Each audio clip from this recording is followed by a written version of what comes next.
ہرقل شاہ روم نے قریش کے قافلے میں ایک آدمی بلانے کو بھیجا، اور اس وقت یہ لوگ تجارت کے لیے ملک شام گئے ہوئے تھے، اور یہ وہ زمانہ تھا جب رسول اللہ صلی اللہ علیہ وسلم نے قریش اور ابو سفیان سے ایک وقتی عہد کیا ہوا تھا۔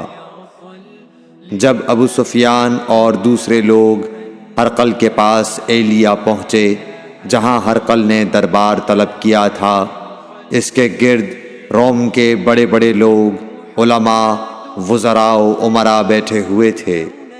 ہرقل نے ان کو اور اپنے ترجمان کو بلوایا، پھر ان سے پوچھا کہ تم میں سے کون شخص مدعی رسالت کا زیادہ قریبی عزیز ہے؟ ابو سفیان کہتے ہیں کہ میں بول اٹھا کہ میں اس کا سب سے زیادہ قریبی رشتہ دار ہوں۔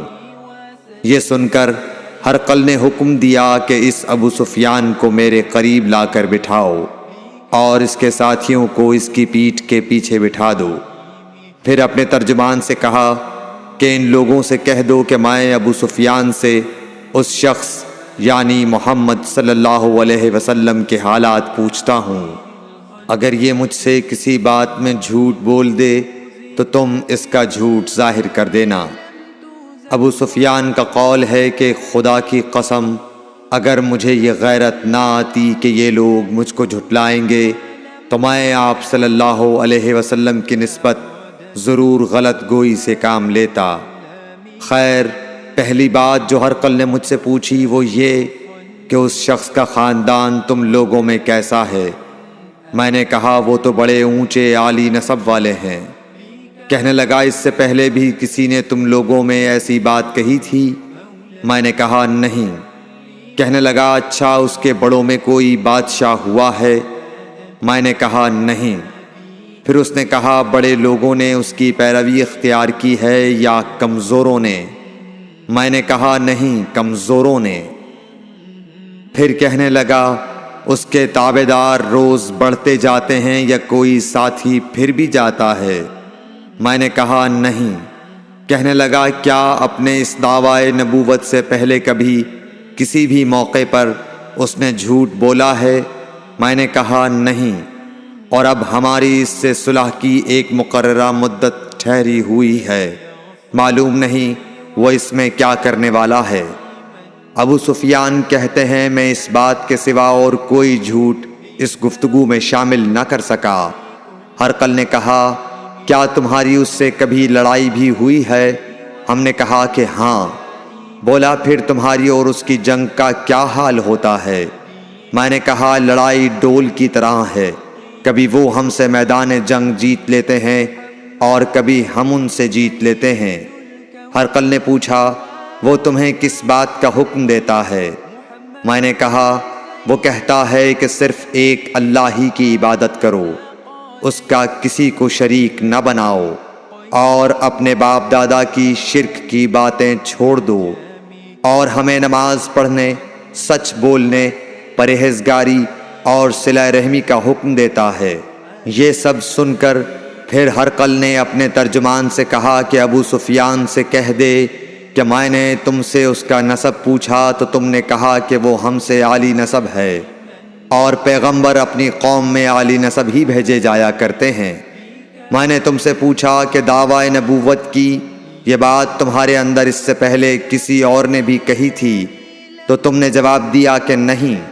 تب میں نے اپنے دل میں کہا کہ اگر یہ بات اس سے پہلے کسی اور نے کہی ہوتی تو میں سمجھتا کہ اس شخص نے بھی اسی بات کی تقلید کی ہے جو پہلے کہی جا چکی ہے۔ میں نے تم سے پوچھا کہ اس کے بڑوں میں کوئی بادشاہ بھی گزرا ہے تو تم نے کہا کہ نہیں۔ تو میں نے دل میں کہا کہ ان کے بزرگوں میں سے کوئی بادشاہ ہوا ہوگا تو کہہ دوں گا کہ وہ شخص اس بہانے اپنے آباء و اجداد کی بادشاہت اور ان کا ملک دوبارہ حاصل کرنا چاہتا ہے۔ اور میں نے تم سے پوچھا کہ اس بات کے کہنے یعنی پیغمبری کا دعویٰ کرنے سے پہلے تم نے کبھی اس کو دروغ گوئی کا الزام لگایا ہے؟ تم نے کہا کہ نہیں۔ تو میں نے سمجھ لیا کہ جو شخص آدمیوں کے ساتھ دروغ گوئی سے بچے وہ اللہ کے بارے میں کیسے جھوٹی بات کہہ سکتا ہے۔ اور میں نے تم سے پوچھا کہ بڑے لوگ اس کے پیرو ہوتے ہیں یا کمزور آدمی؟ تم نے کہا کمزوروں نے اس کی اتباع کی ہے۔ تو دراصل یہی لوگ پیغمبروں کے متبعین ہوتے ہیں۔ اور میں نے تم سے پوچھا کہ اس کے ساتھی بڑھ رہے ہیں یا کم ہو رہے ہیں؟ تم نے کہا کہ وہ بڑھ رہے ہیں، اور ایمان کی کیفیت یہی ہوتی ہے حتیٰ کہ وہ کامل ہو جاتا ہے۔ اور میں نے تم سے پوچھا کہ آیا کوئی شخص اس کے دین سے ناخوش ہو کر مرتد بھی ہو جاتا ہے؟ تم نے کہا نہیں۔ تو ایمان کی خاصیت بھی یہی ہے، جن کے دلوں میں اس کی مسرت رچ بس جائے وہ اس سے لوٹا نہیں کرتے۔ اور میں نے تم سے پوچھا کہ آیا وہ کبھی عہد شکنی کرتے ہیں؟ تم نے کہا نہیں۔ پیغمبروں کا یہی حال ہوتا ہے، وہ عہد کی خلاف ورزی نہیں کرتے۔ اور میں نے تم سے کہا کہ وہ تم سے کس چیز کے لیے کہتے ہیں؟ تم نے کہا کہ وہ ہمیں حکم دیتے ہیں کہ اللہ کی عبادت کرو، اس کے ساتھ کسی کو شریک نہ ٹھہراؤ، اور تمہیں بتوں کی پرستش سے روکتے ہیں، سچ بولنے اور پرہیزگاری کا حکم دیتے ہیں۔ لہٰذا اگر یہ باتیں جو تم کہہ رہے ہو سچ ہیں تو ان قریب وہ اس جگہ کا مالک ہو جائے گا کہ جہاں میرے یہ دونوں پاؤں ہیں۔ مجھے معلوم تھا کہ وہ پیغمبر آنے والا ہے، مگر مجھے یہ معلوم نہیں تھا کہ وہ تمہارے اندر ہوگا۔ اگر میں جانتا کہ اس تک پہنچ سکوں گا تو اس سے ملنے کے لیے ہر تکلیف گوارا کرتا۔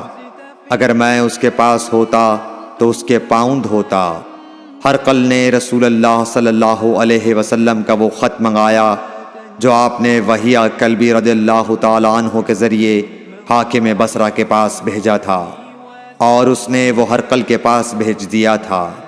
پھر اس کو پڑھا تو اس میں لکھا تھا، اللہ کے نام کے ساتھ جو نہایت مہربان اور رحم والا ہے۔ اللہ کے بندے اور اس کے پیغمبر محمد صلی اللہ علیہ وسلم کی طرف سے یہ خط ہے شاہ روم کے لیے۔ اس شخص پر سلام ہو جو ہدایت کی پیروی کرے۔ اس کے بعد میں آپ کے سامنے دعوت اسلام پیش کرتا ہوں۔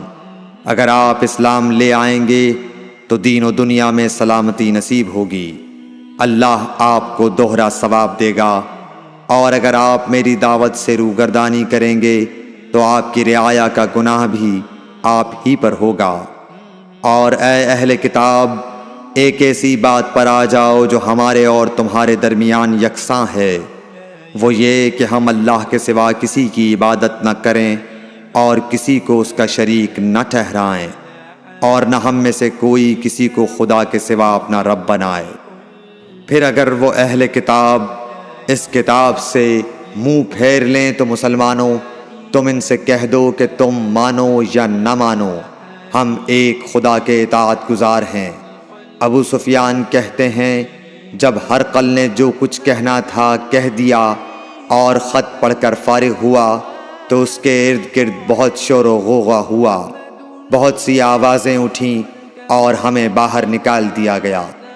تب میں نے اپنے ساتھیوں سے کہا کہ ابو کبشہ کے بیٹے حضرت صلی اللہ علیہ وسلم کا معاملہ تو بہت بڑھ گیا۔ دیکھو تو اس سے بنی اصفر روم کا بادشاہ بھی ڈرتا ہے۔ مجھے اس وقت سے اس بات کا یقین ہو گیا کہ حضور صلی اللہ علیہ وسلم ان قریب غالب ہو کر رہیں گے، حتیٰ کہ اللہ نے مجھے مسلمان کر دیا۔ راوی کا بیان ہے کہ ابن ناطور ایلیا کا حاکم ہرقل کا مصاحب اور شام کے نصارہ کا لاٹ پادری بیان کرتا تھا کہ ہرقل جب ایلیا آیا ایک دن صبح کو پریشان اٹھا تو اس کے درباریوں نے دریافت کیا کہ آج ہم آپ کی حالت بدلی ہوئی پاتے ہیں، کیا وجہ ہے؟ ابن ناطور کا بیان ہے کہ ہرقل نجومی تھا، علم نجوم میں وہ پوری مہارت رکھتا تھا۔ اس نے اپنے ہم نشینوں کو بتایا کہ میں نے آج رات ستاروں پر نظر ڈالی تو دیکھا کہ ختنہ کرنے والوں کا بادشاہ ہمارے ملک پر غالب آ گیا ہے۔ بھلا اس زمانے میں کون لوگ ختنہ کرتے ہیں؟ انہوں نے کہا کہ یہود کے سوا کوئی ختنہ نہیں کرتا، سو ان کی وجہ سے پریشان نہ ہوں۔ سلطنت کے تمام شہروں میں یہ حکم لکھ بھیجیے کہ وہاں جتنے یہودی ہوں سب قتل کر دیے جائیں۔ وہ لوگ انہی باتوں میں مشغول تھے کہ ہرقل کے پاس ایک آدمی لایا گیا جسے شاہ غسان نے بھیجا تھا۔ اس نے رسول اللہ صلی اللہ علیہ وسلم کے حالات بیان کیے۔ جب ہرقل نے سارے حالات سن لیے تو کہا کہ جا کر دیکھو وہ ختنہ کیے ہوئے ہے یا نہیں۔ انہوں نے اسے دیکھا تو بتلایا کہ وہ ختنہ کیا ہوا ہے۔ ہرقل نے جب اس شخص سے عرب کے بارے میں پوچھا تو اس نے بتلایا کہ وہ ختنہ کرتے ہیں۔ تب ہرقل نے کہا کہ یہی محمد صلی اللہ علیہ وسلم اس امت کے بادشاہ ہیں جو پیدا ہو چکے ہیں۔ پھر اس نے اپنے ایک دوست کو رومیہ خط لکھا اور وہ بھی علم نجوم میں ہرقل کی طرح ماہر تھا۔ پھر وہاں سے ہرقل حمص چلا گیا۔ ابھی حمص سے نکلا نہیں تھا کہ اس کے دوست کا خط اس کے جواب میں آ گیا۔ اس کی رائے بھی حضور صلی اللہ علیہ وسلم کے ظہور کے بارے میں ہرقل کے موافق تھی کہ محمد صلی اللہ علیہ وسلم واقعی پیغمبر ہیں۔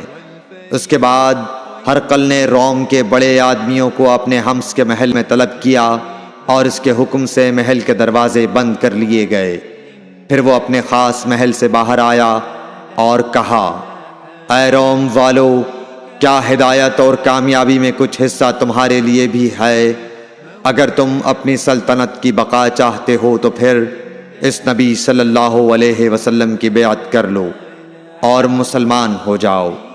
یہ سننا تھا کہ پھر لوگ وحشی گدھوں کی طرح دروازوں کی طرف دوڑے مگر انہیں بند پایا۔ آخر جب ہرقل نے اس بات سے ان کی یہ نفرت دیکھی اور ان کے ایمان لانے سے مایوس ہو گیا تو کہنے لگا کہ ان لوگوں کو میرے پاس لاؤ۔